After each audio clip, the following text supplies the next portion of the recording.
ಯಾವುದು ಹೆಚ್ಚಲ್ಲ. ನೋಡಿದ್ಯಾ ಮೇಡಮ್ ಅವ್ರು ಬಂದಿದ್ದು ಇದು ಹೆಚ್ಚು ಅಂತ ಪ್ರೈಸ್ ಕೊಟ್ಟಿದ್ದಾರೆ ಅಂತ ಅನ್ಕೊಳ್ಬೇಡಿ. ಎಲ್ಲ ರಂಗೋಲಿಗಳು ತುಂಬಾ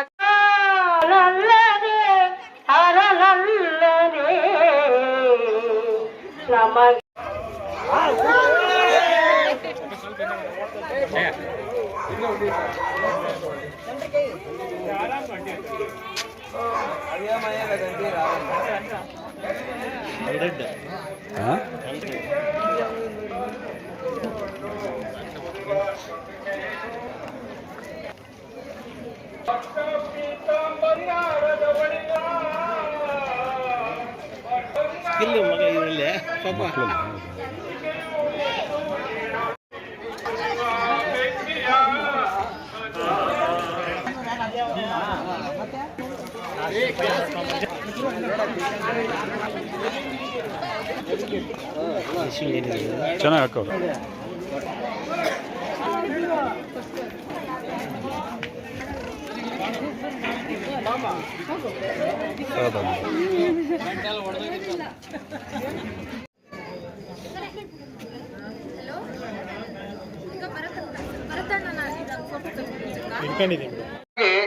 ಈ ದಿನ ನಮ್ಮ ಗ್ರಾಮದಲ್ಲಿ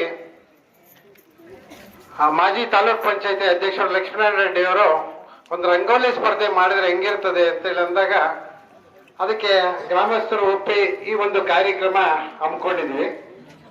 ಈ ಗ್ರಾಮದಲ್ಲಿ ಇವತ್ತೊಂದು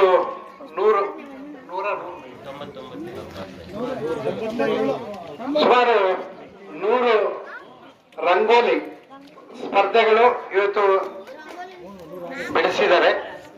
ಆದ್ರೆ ಇಲ್ಲಿ ಎಲ್ಲಾ ತರದ ರಂಗೋಲಿ ಇದೆ. ಮತ್ತೆ ಜಾಗರಿಗೆ ಒಂದು 5-6 ಜನ ಕೇಳಿದಾಗ ಆಯ್ತು ಮಾಡೋಣ ಅಂದ್ರು. ನಾನು ಸಹಕರಿಸ್ತೀನಿ, ನೀವು ಹೆಲ್ಪ್ ಮಾಡ್ಬೇಕು ಅಂದಿದ್ದಕ್ಕೆ ಆಯ್ತು ಅಂದ್ರು.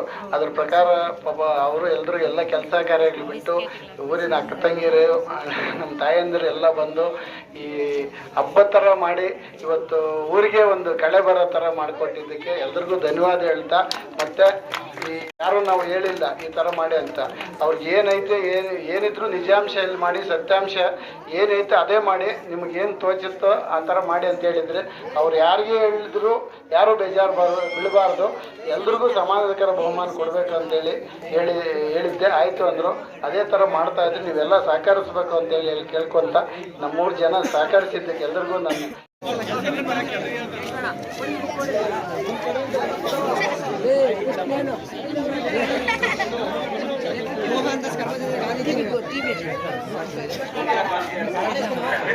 ರಂಗೋಲಿ ಹಾಕಿರ್ತಕ್ಕಂಥ ಎಲ್ಲ ಸ್ಪರ್ಧಾರ್ಥಿ ಒಂಥರ ಈ ರಂಗೋಲಿ ಸ್ಪರ್ಧೆ ಏನಂದ್ರೆ ನಮ್ಮ ಕಲೆಯನ್ನ ಉಳಿಸಿ ಬೆಳೆಸೋ ಒಂದು ಭಾವನೆ ಇದೆ. ಅದರಲ್ಲಿ ಹೆಣ್ಮಕ್ಳೆಲ್ಲ ಖುಷಿಯಾಗಿ ಅವ್ರಿಗೆ ಸಪೋರ್ಟ್ ಆಗಿ ಗಂಡ್ಮಕ್ಳು ಬಂದು ಅವ್ರಿಗೆ ಸಾಥ್ ಕೊಡ್ತಾ ಇರುವಾಗ ನಿಮ್ಮಲ್ಲಿರೋ ಹೊಂದಾಣಿಕೆ ಇಷ್ಟ ಆಯ್ತು. ಹೆಣ್ಮಕ್ಳೇ ಹಾಕೊಳ್ಳಿ ಬಿಡಿ ಅಂತೇಳಿ ಗಂಡ್ಮಕ್ಳು ಯಾರು ನಿಂತ್ಕೊಂಡಿರ್ಲಿಲ್ಲ. ಅವ್ರವ್ರ ಮನೆ ಹತ್ರ ಹಾಕೊಳ್ಬೇಕಾದ್ರೆ ನಮ್ಮ ಮನೆ ಹತ್ರ ರಂಗೋಲಿ ಚೆನ್ನಾಗಿ ಕಾಣಿಸ್ಬೇಕು. ಮಮತಾ, ಭವಾನಿ, ಹರೀಶ್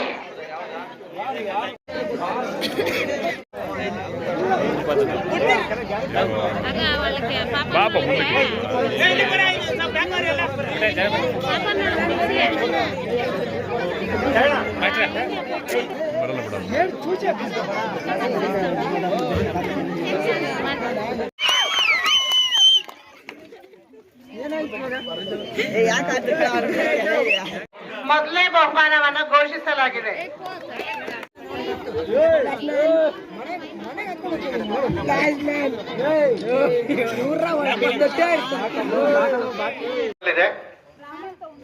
ಅಪ್ಪೇಗೊಂಡಳ್ಳಿ ಗ್ರಾಮಸ್ಥರು ಎಲ್ಲರೂ ಭಾಗವಹಿಸಿ ಕಾರ್ಯಕ್ರಮನ ಯಶಸ್ವಿ ಮಾಡಿಕೊಟ್ಟಿದ್ದೀರಿ. ಹಾಗೂ ಎಲ್ಲರಿಗೂ ಈ ವೇದಿಕೆ ಮುಖಾಂತರ ಧನ್ಯವಾದಗಳನ್ನ ಅರ್ಪಿಸ್ತಾ ಇದ್ವಿ. ಜೈ ಹಿಂದ್.